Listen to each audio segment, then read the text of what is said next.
Welcome to Writing in the Shadows, where we take your novel out of the shadows and into the light. I'm Alexis Arajema, but you can call me Lex. I'm a 2-time Emmy Award-winning filmmaker and author. I made this free online course, Writing in the Shadows, because I spent years stumbling around in the dark trying to figure out how to write a great book. And then I spent even longer trying to get an agent to say yes, to offer me representation. But my time spent writing in the shadows paid off. I got an offer from my ideal agent, and we're going to pitch my debut, The Shadowcaster, to editors at publishing houses next year. So, wherever you are in the stages of your writing journey, if you're trying to write a great book and publish traditionally, welcome to Lesson 2, Demystify the Agent. In Lesson 2, we'll cover some hard truths to hear, materials for submission, finding the right agent for you, how to submit and follow up, the timeline for submissions, and what to do when you finally hear yes. Before the hard truths, I want to give you some hope. This is an important disclaimer. Agents are people too, just like you and me. They might seem like these magical unicorns, but they're just real people that exist in the world, and you can find them and you can pitch them your book. They're book enthusiasts, and they're trying to make a living selling great books. When they open your query, they want your book to be the one that they can't resist, no matter who you are, where you come from, or your writing background. That's why most agents still accept cold queries into what's called their slush pile. Basically, a big old pile of email. But they look at all of them because they want to find the next big hit. I'm going to teach you the easiest ways to submit to agents that are a good fit for your genre. But first, here are some hard truths that you need to hear. Hard truths to hear. You need to get used to rejection. Personal connections are better than cold queries. You have to not only get used to rejection, you have to reframe your very idea of it. I've been writing my debut novel, The Shadowcaster, for 12 years now, and I've been querying seriously for about 5. I've queried over 450 agents since I started my journey. And you might think, 450 rejections, that's insane. And you would be right. It is insane. And you also might be thinking that 450 rejections means that I'm a bad writer and that I should give up. But that's where you would be wrong. I'm not alone in that number. There are many talented writers who have also submitted to hundreds of agents and still haven't gotten a yes. That is how cutthroat and subjective this industry is. So once I realized that, it turned more into a numbers game. I went from sending out 10 pitches a year to 100. 100 rejections still stung, especially if the rejection came after an enthusiastic manuscript request. But still, I got rejected. So when I would receive all these rejections, I just let myself feel it, and then I let it go. And then I got back to work. I told myself that it was just another necessary step in the right direction, that I was closer to achieving my goal than ever before. I did many cold queries, and I've also been lucky enough to get referrals from connections I've made over the years that still resulted in rejections.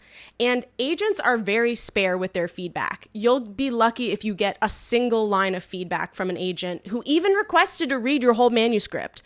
The rejection will most likely sound something like, "Thank you, I liked it, but it wasn't the right fit for me," or "It didn't speak to me enough to give it representation." But whenever an agent did give me feedback, I would take it very seriously. I would get crumbs of feedback from agents, and I would continue to seek out new people to read my work in the form of writers groups, asking friends and family. I would read books on writing, and I would also read books in my genre. I would do all of that, and then I would rewrite my manuscript again from scratch in between submission rounds for those 5 years. I applied what I learned each time, and every time I got more and more manuscript requests until my last round of submissions, where I had 2 agents, one of whom was a top agent, tell me that they would accept a rewrite and resubmission, or an R&R. Getting 2 R&Rs was a huge win for me and further proof that I was on the right track.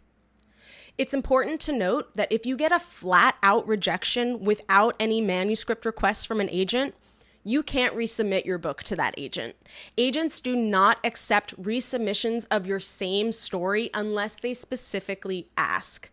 However, if you got a manuscript request, they won't tell you this, but if you do an entire rewrite and you want to send it to them again, there's no harm in doing that. They're not going to get upset. They'll either ask to see the new manuscript or they'll say no thanks.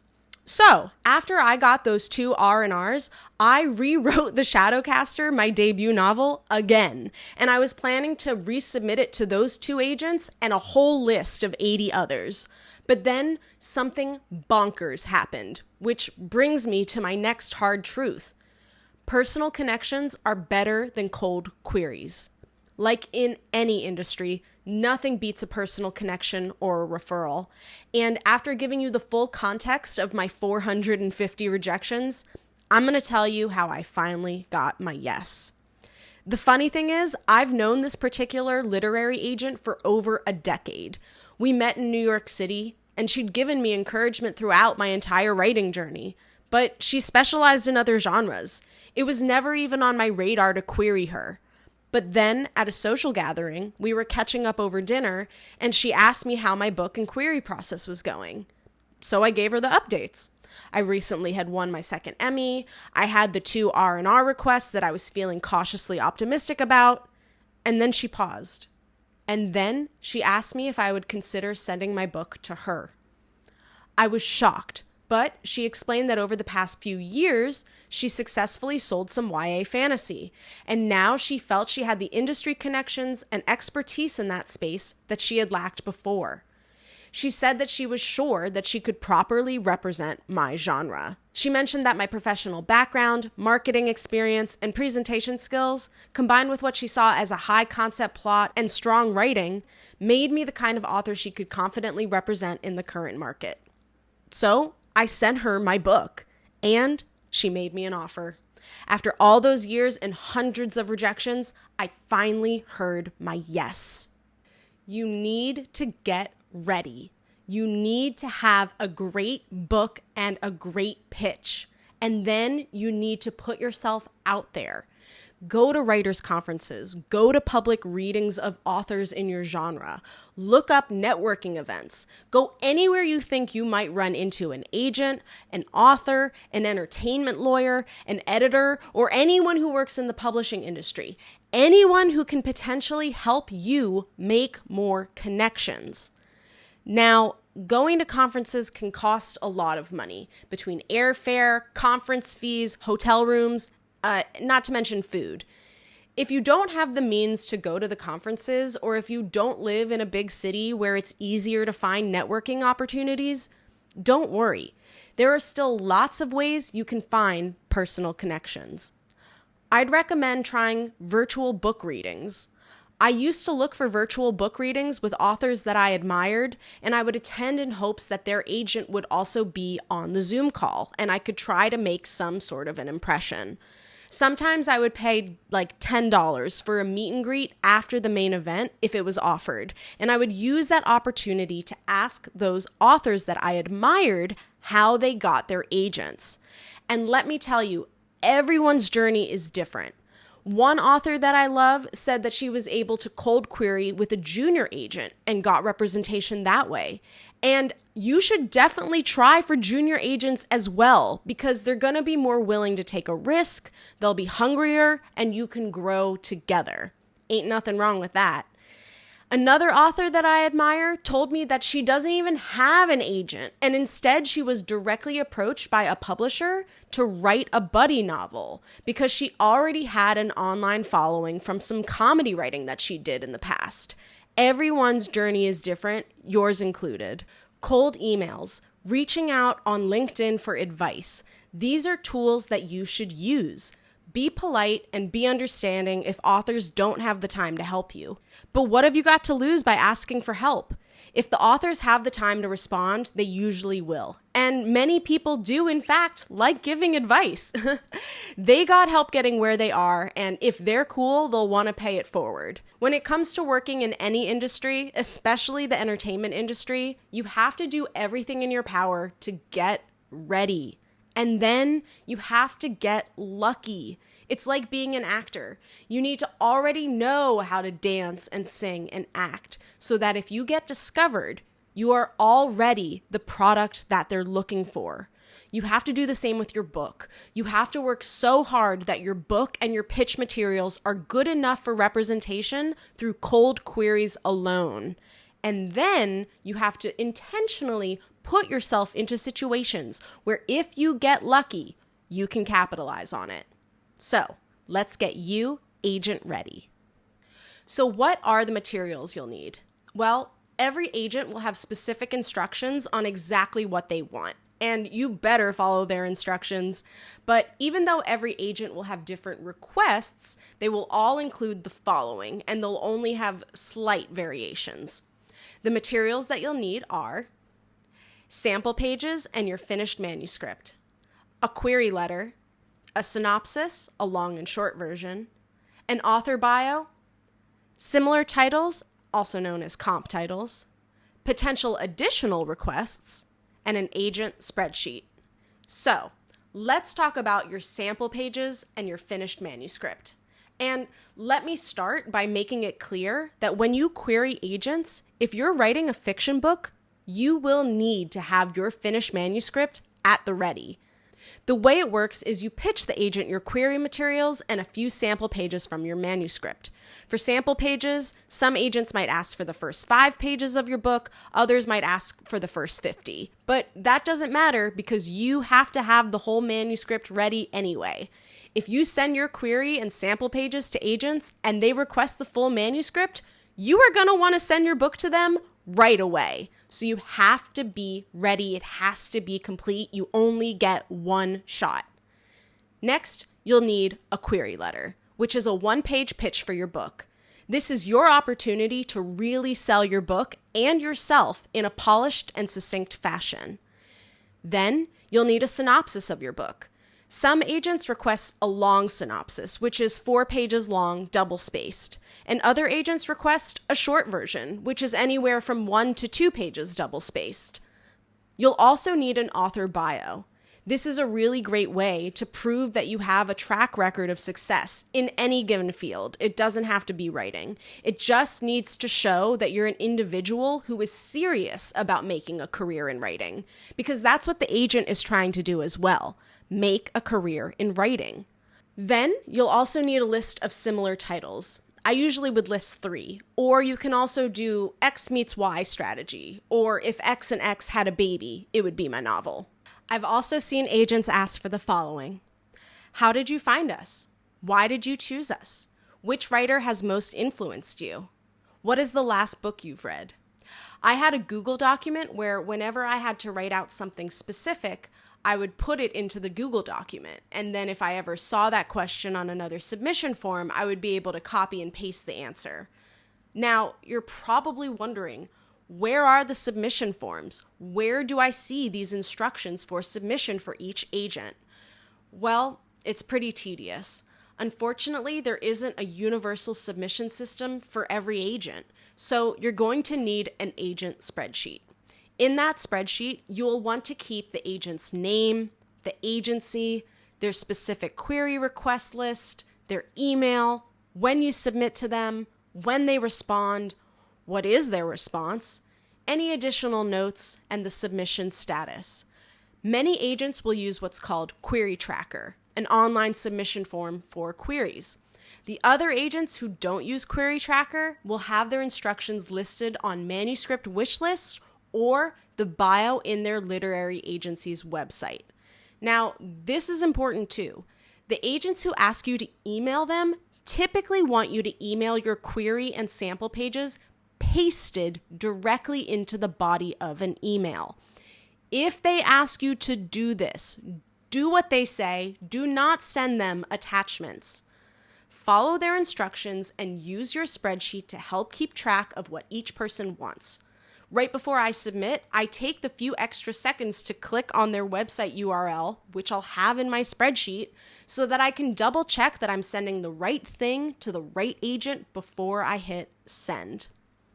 In the next lesson of Writing in the Shadows, Lesson 3, Craft an Outstanding Query, we're going to go into detail on how to write all of these pitch materials together. So if you haven't yet, be sure to sign up for that lesson for free at lexwritesinshadow.com. For the rest of this lesson, Lesson 2, I'm going to focus on how to find and submit to agents, timelines for submission, and what to do when an agent finally says yes. How do you find and submit to agents? Well, it all starts with finding the right agent for you. And you do that by finding an agent that represents the genre of your book. If your book is horror, the agents that you pitch to need to represent horror. If your book is sci-fi, they need to represent sci-fi. Same goes for contemporary, literary, romance, fantasy, YA, middle grade, thriller, children's books. I recommend that you cold query as many agents as possible because in the end, it's a numbers game. There are hundreds of agents in every genre looking for talent, and new agents enter the workforce every year. So, in my opinion, you should be querying around 100 agents every time you do a submission round. For the first and second submission rounds that I ever did, I was only querying 10 agents at a time. So about 20 agents in like 2 years.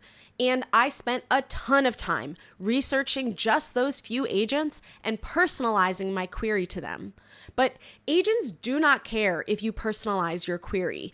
What they care about is that it's a good query with a high concept book idea, great sample pages, and that you prove you're a marketable author. Even though I only sent 10 queries out that first round, I received a manuscript request from a top agent. And I remember thinking, oh man, this is it. My big break after only a few years. But it wasn't it. It took another 5 years. So don't give up because, like I said, it's a numbers game. When you submit to 100 agents each submission round, you maximize your chances of getting an offer and even increase your chances of getting multiple offers at once that you could use for leverage. The best websites to find agents are Manuscript Wishlist, Query Tracker, the Association of American Literary Agents, and Agent Query. The agents will list what genres they represent in their profiles and also what they're looking for in their manuscript wish lists. You can also use the internet to search for lists of different literary agencies and then go to those agency websites and read through the agent bios listed there. For my third round of submissions, I spent a lot of time compiling about 100 agents into a spreadsheet, and I did my third pitching round that way, but it did take a lot of time. So, for my fourth and fifth rounds, I worked with someone to help compile a large list of about 300 literary agents, all in my genre, as part of a service that they offered online. This was a huge help to me and a huge time saver. So if you want it, you could look online for author coaches or other people who offer that service of curating a genre list of agents for you as well. Then, once you find the agents you want to submit to and put them in your agent spreadsheet, what is the least painful process of actually submitting to them? I kept my spreadsheet as a Google Sheet so that I could access it anywhere there was internet. And having that spreadsheet always available was really helpful because I added and updated it constantly out and about, It was vital also in the moment when I was speaking to my potential now agent in person, and she asked me who had requested the Shadowcaster for an R&R. And if I didn't have that spreadsheet available to me at the time, I would have wasted a great opportunity to impress her with the name of the top agent because remember, I was querying almost 100 people and I could not for the life of me remember the agent's name. So I pulled out my phone and I looked at my spreadsheet in front of her. And it was also kind of like a flex because I was showing her how serious I was about getting represented. Anyway, I'm really just all for this spreadsheet, basically. There are only so many combinations of query materials that they can ask for. Let's say out of 100 agents, 10 agents that you want to query ask for only your query letter and 5 sample pages. So if you have all those agents grouped together in your spreadsheet, you can then just bust those 10 queries out, one right after the other, because it's just mindless, same thing. Then you can move on to the next group, second group. You'll get faster at it too and gain confidence as you go. The first few submissions are really scary. I remember I was like, but you just gotta rip that Band-Aid off and think of it as a numbers game where you only need one yes. Some submissions I did in the presence of friends and we were encouraging each other with different projects. Other submissions that I did privately because it just felt like at the time I needed to do it that way. So whatever it takes for you to hit send over and over and over again, do it. Now, without further ado, let's move on to the next important aspect of your query process, the timeline. Timelines for submission. When it comes to timelines, it's really all based on you and when you think you're ready. Think of getting published as a 3-act book, which we covered in lesson 1. Right now, you've just crossed the first threshold from Act 1 into Act 2A. You wrote a book, but now you're fighting to get an agent. Your midpoint will be when you get the agent to say yes. Then you and the agent will work really hard during Act 2B to get you ready to pitch to an editor, crossing the third threshold into either more rejection from a publisher or a yes from a publisher. It's not guaranteed that if you get an agent that they will be able to sell your book. They will work for free, so they are highly incentivized to do their best, but still, it's a subjective industry and you might not get it. I might not get it. And I've come to terms with that entire timeline. But like a hero's journey, this is my writer's journey, and I'm fighting to make it a happy ending. I want the same for you too. When it comes to timeline, you'll want to take into consideration the most important question. When is the best time of year to query an agent? It's super important to know that agents usually close their submission portals during the winter holidays and the summer months. So you'll want to submit to agents from September to the first week or so of November. And then the next window would be to submit in February through the end of May. Agents will list on their query tracker, websites, or social media if they're open or closed to queries. But what about the best time of the week? The best time of the day? Honestly, that doesn't really matter at all, as far as I can tell. The agents are going to get to the submission when they get to it. So don't worry if you can only find time to do the submissions on a weekend, or in the middle of the day, or in the middle of the night. You can also batch schedule them. Just make sure that the agent you're specifically querying is open to submissions at the time. Now, you might have heard stories of people getting offers of representation after just a few queries, and I hope that you're one of those people. I hope that the tools in this course and other methods that you try out make you the most appealing author possible to any agent. But more realistically, you're going to be stuck waiting, and this process might take years. So what does it look like when you finally start to submit? What you should know is that when you submit your query, it takes an agent anywhere from 6 minutes to 6 weeks to respond. Agencies will specify their wait times on their website, but on average, they say you can wait up to 6 weeks to hear if they even want to read your manuscript. The agent will either deliver you a flat-out rejection or they'll send you what's called a manuscript request. If they request your full manuscript, then the agent can take an additional 6 weeks to look at it. But an important note, unless an agent explicitly asks for exclusivity, you can send your query and manuscript to as many agents as you want at the same time. So do not limit yourself. So let's go into these scenarios in more detail. What to do if you get rejected from a cold query. If an agent rejects you off your query alone, you simply reply, "Dear agent, thank you for your consideration. I hope to query you again with future works. Best of luck with all your projects. Your name." You cannot query this agent with your book again. You could query them with a whole other book in the future, but I would wait. They just rejected you. You can, however, submit to another agent at the same literary agency, just so long as they're in the same genre. They won't hold it against you because they know that this is a subjective industry. I've even had agents hand off their works to their colleagues that they thought might like it, which is an example of a referral that stems from a cold query. So don't be afraid to query another agent at the same agency, but make sure that you only do so one at a time and wait for the full rejection from the first agent before querying the second. If you do get a manuscript request, like I said, you've got to be ready. So you need to email your manuscript to them right away. They'll usually ask for a full manuscript request as a Word document, but send it however they say. And in the body of your email, write something simple and short, like, "Dear agent, I am thrilled to hear from you. Thank you for your consideration. I look forward to your feedback. Signed, your name." I always put "I look forward to your feedback" because it's the only way you can ask them to give you some. Odds are they won't. After they review your manuscript, they'll just send you a rejection that says it wasn't a good fit. But sometimes they'll give crumbs, so that's what you're after. And that's why I always write, "I look forward to your feedback." Once you submit your manuscript, you need to wait up to, on average, 6 more weeks for the rejection to come. In that time, do not email them, do not call them, do not send them flowers. Agents and their readers, if they have any, can take weeks to review your material, and they expect you to know that.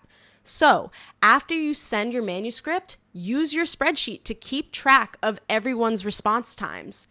If 6 weeks goes by after the manuscript request and you don't hear anything, you can look at your spreadsheet, confirm that you need to follow up, and then you may politely follow up with that agent via email, and you can ask about the status of your manuscript. Also, if you have life updates like any awards or accolades that you've received since the last interaction 6 weeks ago, you can mention those too. During that 6 weeks while you're waiting, you can take a well-deserved break because you just wrote a book and submitted it to 100 agents. Or you can start working on the next draft of your book because you're going to continue to find stuff to improve. I did both. And also, I have something that I want to say to the crazy good writers who may never get an offer from an agent despite doing everything right. If you don't get an offer from an agent, no matter who you are still a great writer. Once you start your writing journey, you'll know when you've begun to master the craft. You'll see it on the page. You'll see how far you've come. And then, once you're self-aware of your skill level, there are many independent publishers that don't require agented submissions. There are also reputable hybrid publishers out there, and you can always still self-publish. There are other paths to publication made possible by modern times. You can still make a living as a writer. You'll also get better royalties through self-publishing too, so there's options out there for you. But the reason I would recommend you always go the traditional route first is because by going through this process, it will bring your writing to a whole other level. Your book is going to be exposed to a much higher level of intense scrutiny, and that pressure will turn your book made of coal into a diamond, to use a metaphor. I told myself I would self-publish if I didn't get an agent after querying every single one. And there are always new agents entering the workforce all the time. So I knew I was going to query agents for many, many years. I made this rule for myself because I wanted to give my best shot at getting an agent and publishing traditionally. But also, I made this rule because I knew that every time I rewrote the book, it got exponentially better. Not just a little better, but twice as good. The process of having to fail and try again so many times made me a much better writer, like with anything. So I put myself through it, and now I'm a writer that takes it seriously as a profession. So don't give up and keep working at it. Try everything you can do to get that yes, because it only takes one. What to do when you finally hear yes. So, what do you do when you finally hear your yes? An agent might call you or they might email you to set up a call, and as exciting as that might be, do not say yes to them right away. You need to take one final look at the options that you've created for yourself. For example, if you have multiple manuscript requests out at this time, you can simply reply to the agent offering representation. Thank you so much for this offer. I would love to talk more. Let me know when is the best time for you. Then you will immediately email the other agents who have requested your full manuscript, and you will say something like, "Dear agent, I wanted to let you know that I've gotten an offer from X agent, but you are still my top pick for representation. Before I explore this other offer, I wanted to ask if you've had a chance to review my manuscript. Thank you so much for your consideration." Then give it a minute to see if they give you an offer. If they do, then you can meet with all of them and you can see what they can do for you. You don't have to shove that you're meeting with multiple people down anyone's throat, but it actually gives you a lot of legitimacy if you have multiple agents interested in you. So own that if it happens to you. Once you finally do pick your agent, you'll want to know what should be in your contract. Entertainment lawyers are expensive. They can cost anywhere from $500 per hour or more. So you can know what's going on in your contract, I wanted to share with you some of the must-know items that my lawyer shared with me. The must-know items about your contract are industry standards for percentages, termination of the contract, and unsold rights. I'll try to keep this so simple. But when you write a book, that book is intellectual property, or IP. And IP has different types of rights that can be sold. There's domestic rights, international rights, and subsidiary rights. Domestic rights are any units or books like hardcover and paperback, ebooks, or audiobooks that are sold in the country where you live. Foreign rights are any other units or books sold in other countries outside of the one where you live. Subsidiary rights are if you make your book into a movie or a graphic novel or a podcast or a TV series. Your agent will work with another agent like a film agent and they'll split their fee here. Important note, agents can only get money if they sell your book. They work off commission. Do not work with an agent that asks you to pay them anything upfront. That is a scam. So, when an agent gives you a contract, inside they will list what they will make as a fee or commission if they sell your book to a publisher. For domestic rights, the industry standard is 15%. For foreign rights, it's 20%. And for subsidiary rights, it's 20% total, 10% book agent, 10% subsidiary agent. I've learned that that one can vary a tiny bit, but that's a typical arrangement for 10% and 10% for a total of 20%. So if an agent offers you representation, but the numbers are any higher than those, that is a red flag. Next up is discussing termination and transferring of rights. You need to have a clause in your contract that gives you and your agent permission to terminate your contract with one another at any point. What is typical is giving 30 days written notice. And I know it might sound crazy because you just worked so hard to get an agent, but you'll want to have this option. Let's say that your new agent isn't able to sell your rights, but you're able to find another agent willing to try.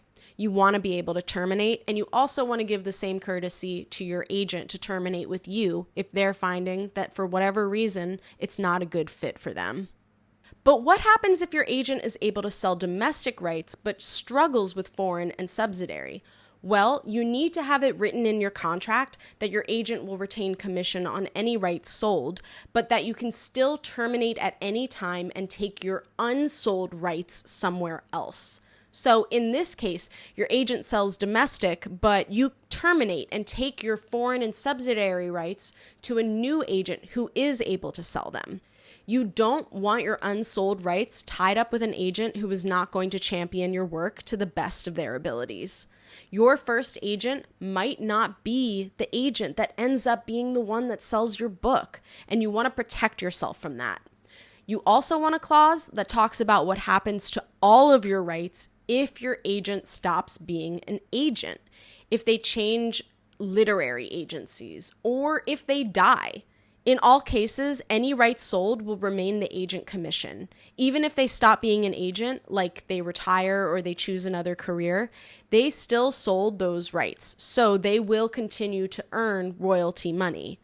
But for unsold rights, you want them to revert automatically back to you or your heirs. Simple as that. The last thing I'll say is that you should ask for a short clause that simply says that they're going to try to sell the book to the best of their abilities. And that's quite a lot of information. This has been Lesson 2 of Writing in the Shadows, Demystify the Agent. In Lesson 3, we'll focus on how to craft an outstanding query, going into all the details on how you actually write your materials for pitching. You can sign up for my whole course, Writing in the Shadows, for free at lexwritesinshadow.com. Until next time, I'm Lex. Write well, my friends.